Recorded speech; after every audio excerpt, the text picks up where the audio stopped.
Okay, it's Toby from Heavyweight MMA here today with Colby, Thicknesse and Jarrett, Wilbraham. Before their big fights coming up on HEX Fight Series 25, which I should add is on ESPN. How are you, lads? First starting up with Colby. How's things, bro? Doing really good, my man. Feeling good. Excited to get a televised fight on a good big network. So exciting times ahead. Sick, eh? And Jarrett, what about you, bro? How are you? Yeah, I'm unreal, man. Blessed to be a part of this card and for the opportunity, and it's great to be here chatting with you boys. That's it, man. And I was talking to Jarrett before Colby came on because Colby was a bit late, and we're just saying like it's exciting. You guys are both fighting like decent opponents, pretty high level opponents that are going to give you a run for your money. How are you both feeling about your opponents? First of all, I guess Colby, again, you're fighting Michael Barber in a bantamweight fight, man. How do you feel about him apart from the fact that he probably needs to get a better haircut sometimes? Well, I think stylistically it's a very good matchup for me. I'm happy he accepted the fight because apparently at the start he was saying no, so I'm just happy he accepted it. But I think honestly this is just going to be sort of like my show out at bantamweight sort of thing. I think there's a bantamweight title fight on the same card which I've got my eye on, and I think it's just going to get my feet running early in 2023 to sort of set the tone and set that I'm going to take like this bantamweight division for this sort of time this year sort of thing. Like come 12 months time, I want to prove that I'm the best 135er in the country. So I noticed on the same card you've got Haddon versus Gauchi fighting for the title, a bantamweight title. So you'll be watching that with bated breath, ready to challenge one of them next. Is that what's going to happen? You've got to think so. If they've got a bantamweight fight and the bantamweight title fight, surely if they want to make a quick, easy matchup, they just chuck in the winner of me versus Barber versus the winner of Cody and Sean. So I think that makes the most sense for him. That's it, man. You've got a couple of common opponents. Barber also fought Lockjaw, right? Justin Van Heerden as well, and he was also scheduled to fight Drulich in that as well, and then later fought him, right? So a few common opponents or a few common people that you work with, yeah. Yeah, exactly right. Yeah, so Justin fought him, I think it was just over 12 months ago, maybe a little bit longer at this point, and Justin pretty much just grappled him. Then obviously that Drillish fight was his last fight, and yeah, it was didn't go his way. He sort of just walked straight into that big left hand against the southpaw. So yeah, take of that what you will, but I'm just excited to get in there and punch on. That's it. And same thing, Jarrett, you're fighting a featherweight match against Raja Shippen. Seems like a pretty solid like Thai stylist or MMA fighter, but Thai stylist. He seems to have a lot of those Thai skills, nice hard kick, some nice spinning elbows and spinning back fists and stuff, man. Looks like a decent opponent. Yeah, he's a hell of a fighter. I do give him that. I really do respect his ability and his skills, and he's got all the experience, 30 pro fights under his belt. But yeah, it's like the opportunity I've been asking for such a long time. I wanted to just fight these experienced guys and try to shortcut my way to the top because I've been given everything to this game, and I just want to get to a position where I can financially support myself, my partner, and start setting my life up. This is like, I believe it's like the universe gifting me exactly what I've asked for. And, I've known like Raja, I've known about him since I started MMA because he trained in Nowra at one point. So people were throwing his name around at the beginning and I was checking him out, seeing what he was like. So it's kind of like the younger guy coming up, who's I've had my eye on him. He probably doesn't know who I am, but it's something that I've wanted and something that I'm ready for. Yeah, man, I saw he's been fighting since 2005. Like he's got a decent experience base, and but there's a few things I think that you can take advantage of. I was just looking at his he likes to set his own pace and he likes to work at his own pace, right? And he also very straight line sort of attacks and defense, man. It's just what I noticed from a bit of footage I've seen of him. What are your thoughts on his style? Yeah, like he's got that rhythm that he likes to set in, get in his rhythm and make the fight the way he wants it to be. But like, I've got the cardio, the fitness, and I'm ready to push the fight and bring the fight. And, when it gets in those later rounds, we're talking fourth round, fifth round, like I'm just leaving it all in there. I'm ready to go. That's it, man. I think if you set your pace, you'll have troubles with it rather than setting that slow sort of pace that he seems to like, you know. Bro, Exactly, yeah. back to Colby, bro. What do you think about his actual style itself? You know, he seems to like appreciate the hand range and sort of he likes to stand in clinch as well, right? Yeah, I've only saw I think two of his fights, but he comes out. He likes to flick that right hand out to sort of play like that traditional orthodox work southpaw matchup where they're trying to play with that lead hand to set up the straight. He normally just the basic southpaw stuff like that low inside leg kick. He likes to throw the hook into the cross or the cross into the hook sort of thing.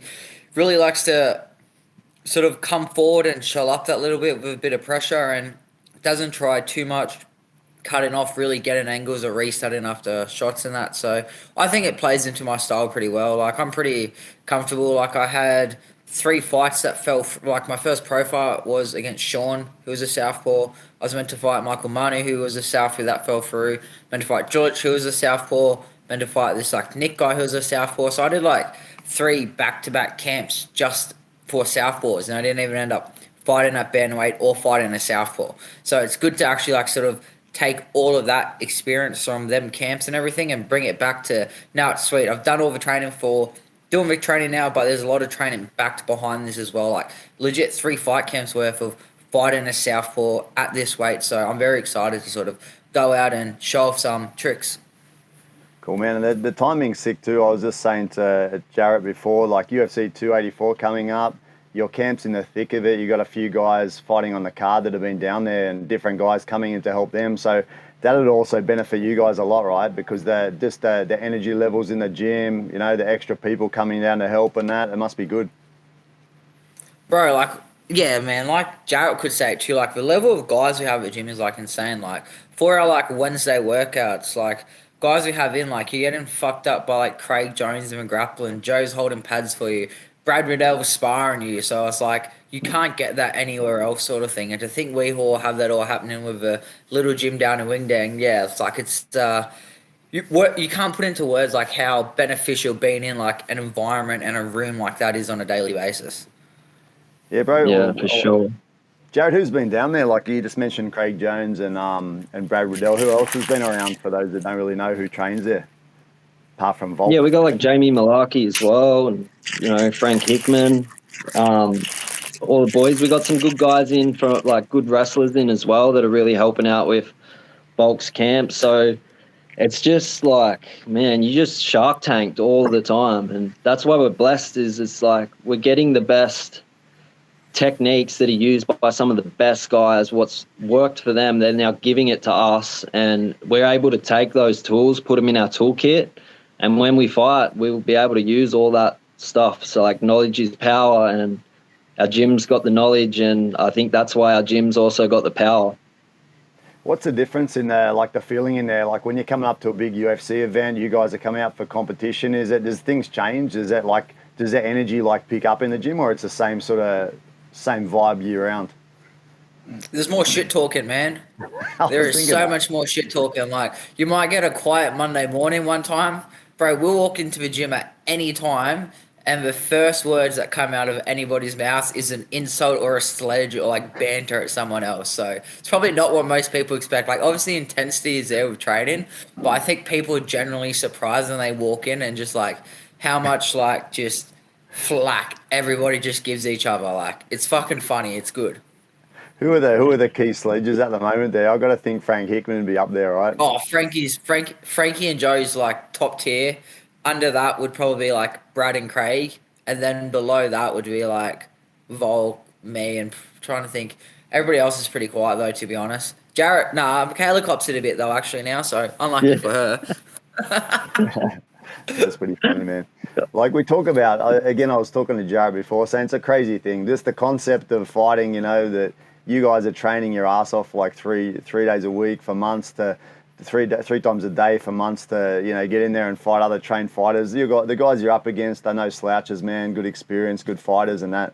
How's it feel at the moment? Like to be in the thick of the camp, like you're coming up to, a couple of weeks out of actually fighting. What does it actually feel like now to your body and just your general life? For those of us who've never been in that situation, what are you feeling right now? Like, what does it feel like when you get home after a day of training? Where's your mental state at? This sort of thing. I'm fucked, bro. I'm tired. I just want to watch Netflix and relax, eh?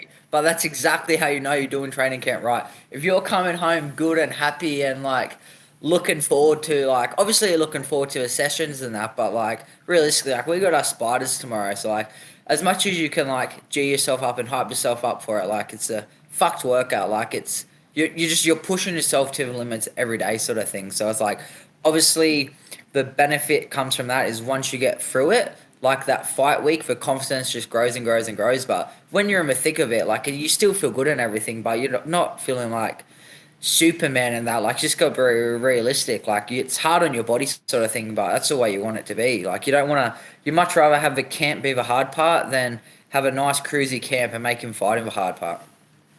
Yeah, freestyle camps are just built different. Like I just did my first fight camp in the last fight, and it was 5 rounds I was training for. So that ended up being 5-round meat grinders, 5-round spiders, and yeah, it was hard on my body and everything like that. But now that I'm doing my second camp, I feel that I'm used to it, and it's like I feel like you keep unlocking these new levels of like areas that you can go in your brain, like places that you didn't think you could go, like places where you feel that you're tired, you realize, I've still got like 40% left in those areas. And that's the thing about freestyle camp is we're just pushing the boundaries physically and mentally, and you just continue to grow from it. That's like that Goggins thing, right? Like everyone thinks they're tired, but they're not really, right? You still got X amount left. Yeah. Like you're only really pushing. Was it 40% or something? It was a 40% rule. Is that what he said? 40%. Yeah, That's it's it, the man. inner bitch that tells you you're tired, right? Yeah, it's true. And yeah, you guys are just, like you said, keep unlocking new levels. That's cool, man. What do you guys do to balance it? Like, obviously you're smashing it out at the gym every day. Of course you're going to maybe alternate a bit between technique stuff and real cardio and work fatiguing yourself and that. But what do you do to balance it out in between like those sessions? For me, I sort of just you go. Jarrett, you go first, brother. Sorry, your bro. main event, bro. No, your main event. You go first. You get privilege. Yeah, man, I just like to chill out and go to the beach and that sort of thing, but just try to rest as much as I can. Like just basically, like I'll do some stuff on my laptop and everything like that, and just really trying to just rest the body. That's all you can do. And obviously being at featherweight, I can refuel my body a lot better than when I was cutting to bantamweight. So I feel, really good mentally and physically. Colby? I'm pretty much the same, eh? Like, at this stage, honestly, at the start of camp, my body holds up pretty well. So I'm still pretty active. Like, I'll still go, like, maybe bodyboarding during the day, like, long walks, even, like, mini hikes during the day and that. But pretty much at this stage, like, I'm very focused on just, like, say we had our lactic session this morning, like, which was a red session, pretty hard. I went home, got a feed, and then I felt tired, so I just crashed out for like 2 hours. Just had a mad nap, woke up, had a bit of a stretch, back to the gym, trained for 2 hours, taught for an hour, and then just had a feed, done this, have a chat, then probably relax and try and get a good like 9 hours sleep tonight, sort of thing. So further out from a camp, I'm a little bit more sort of like I'll try and be social. I might go see mates during the day and that, but at this stage of sort of camp, especially cutting back down to bantamweight, it's not a massive cut, but it's still like a sizable cut sort of thing for me. I do just try and focus on that recovery, because even if I get a 20-minute nap in, that 20 minutes might mean I get an extra 5% out of that session. That 5% done a week is 25% more. So you can always find little things to sort of 1%ers that will add up, sort of not daily, but towards the end of a week and the month is where you can really sort of find the improvements in them, I find. What you're talking about with the rest for recovery is part of it. Then you got the other part of like the fueling, man. I was listening to a nutritionist and he was talking about like how, if you don't fuel your body properly, you'll go into training at a lesser percentage than 100%. So where do you stand in that? Like, are you guys constantly focused on, okay, I finished training straight away, rehydrate straight away, get some carbs into myself, have a rest, eat more? Is that a big part of your sort of focus as well? Oh, you go on this one, Colby. You more nail this area of nutrition. Yeah, so I'm lucky enough that I work with obviously Geordie Sullivan, fight dietitian, but I'm all right with it too because when I started, I wasn't doing it smart, but I was like cutting a bantamweight myself, and then he actually released his podcast, and then I remember I messaged him after his first podcast. I was like, "Hey, bro, this is like sick sort of thing." Like, I just explained like my story. Like, I think I was maybe 2-0 at the time, and so slowly as he released more information, I was able to learn a lot from him.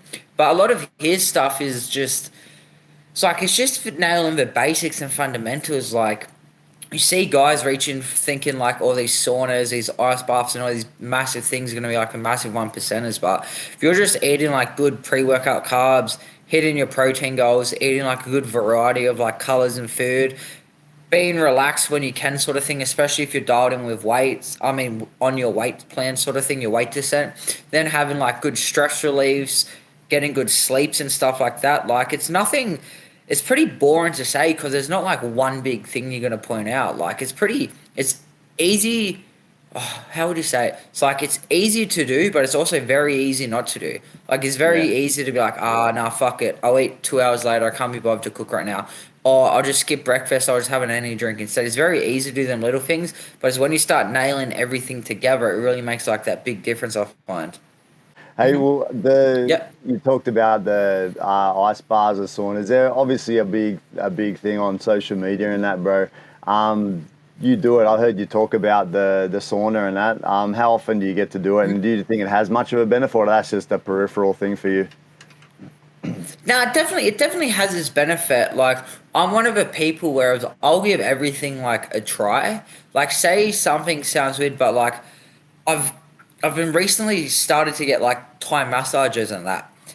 But that being said, I don't think I'm going to get them anymore because, pardon me, personally, just for me and my body, well, I find I'm just not getting best bang out of my buck. Like, I'm spending 60, $80 to get a massage. And I'm like, I don't notice that much better. Whereas I'm someone, say, where if I do a like specific stretch and like foam roll session with like trigger balls and that, I can fix my body in like 30 minutes. Like, perfect example is what morning would it been? Would it be yesterday, Thursday morning? I didn't have to go into the gym till 9:30, where I normally have to be there at 8:30. So I spent an hour stretching, foam rolling, and I'm telling you, man, like, my legs are pretty cooked from that week of training already. It was high intensity, and I went into Thursday with fresh legs just because I sort of know how my body responds. So with a sauna and that, like, I know recovery wise, I respond very well from like hot colds.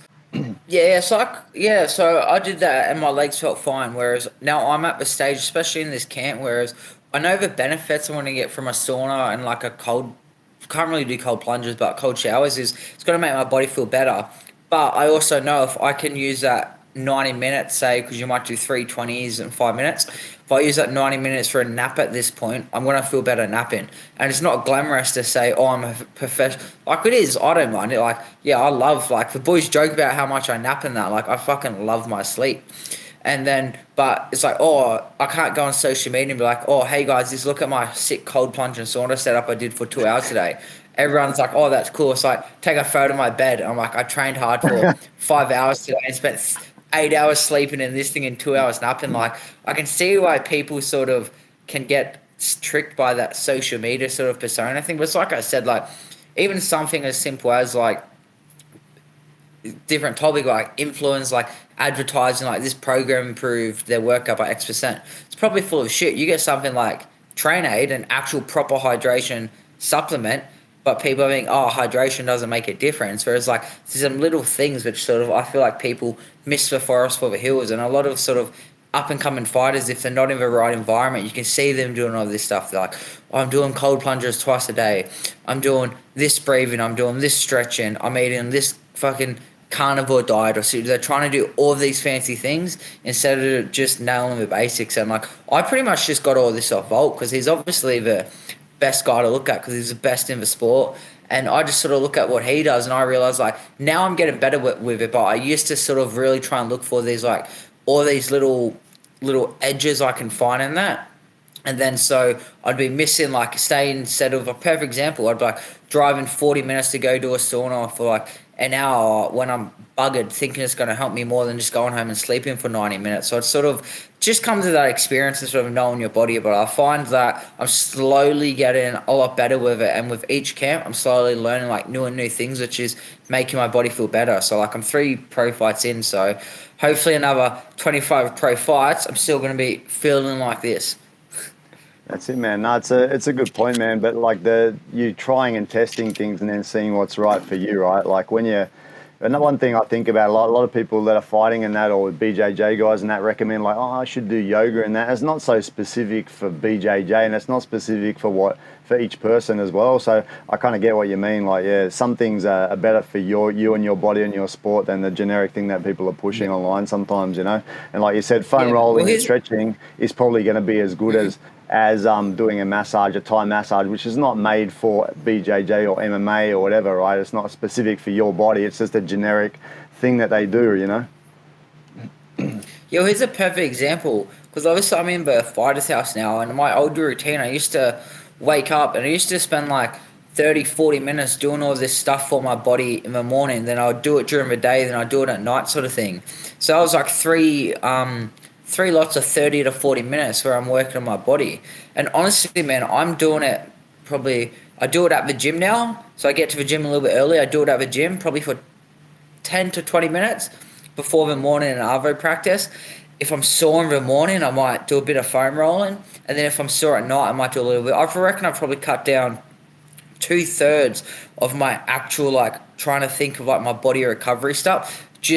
And honestly, like, I feel no difference whatsoever. So it's almost showing me, like, I wasn't doing, like, there's, like, minimum effective dose, I think it is. Whereas, like, I can do the minimum and get the maximum benefits from it. Whereas I was trying to do all this extra stuff, spending almost, like, 90 minutes a day. Whereas realistically, I only need to do 30 minutes. So that means, like, all right, sweet, I can get a extra 30 minutes of sleep in here. I can get extra 30 minutes of meal preps done, so I'm not running around at 8:30 at night trying to sort out what for dinner and stuff like that. So even like that's probably like the most recent example I can give of just like one of these things which I'm slowly learning about. Yeah, that's it, man. You got to like kind of just juggle it, right, and then work out what's right for you, man. But that's it. Hey, I asked before about the mental state and that, man, and talking on the same thing. Do you ever do anything like meditation or anything like that? And how are you feeling now? And, you know, what do you do in your experience to kind of be ready for this fight mentally? I've gone through phases where I do a lot of like visualization and that sort of thing. I do a little bit now and then.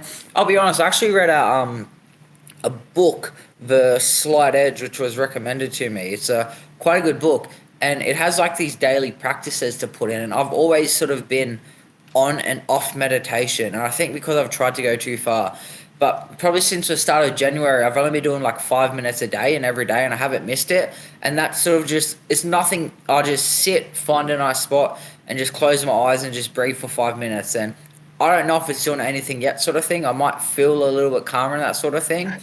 But I also think that I find when I'm in the gym, when I'm really dialed in the gym and that, I can sort of get most of sort of like my work done. Like, especially when I'm like doing fight specific stuff against Southpaws. Like, I might think about a scenario here, then I'll go train it at the gym tomorrow. But yeah, I'm not, for this fight, I haven't specifically done like sat down, meditated, like thought too much about it sort of thing. Whereas I find sometimes I can get too much in my own head with that sort of things. And then when things don't go the way I plan, like something the way I envision the walkout of a warm-up might be different. It might send me down that path sort of thing. So I don't try and visualize the whole thing. I think about little scenarios, like maybe the glove touch, a few different exchanges which are most likely to happen. I'll go through them, but I'm not sort of sitting there visualizing the whole walkout, visualizing the fight, different scenarios. I mean, yeah, the whole thing like that. I'm just going through little different scenarios that I think we're going to end up in.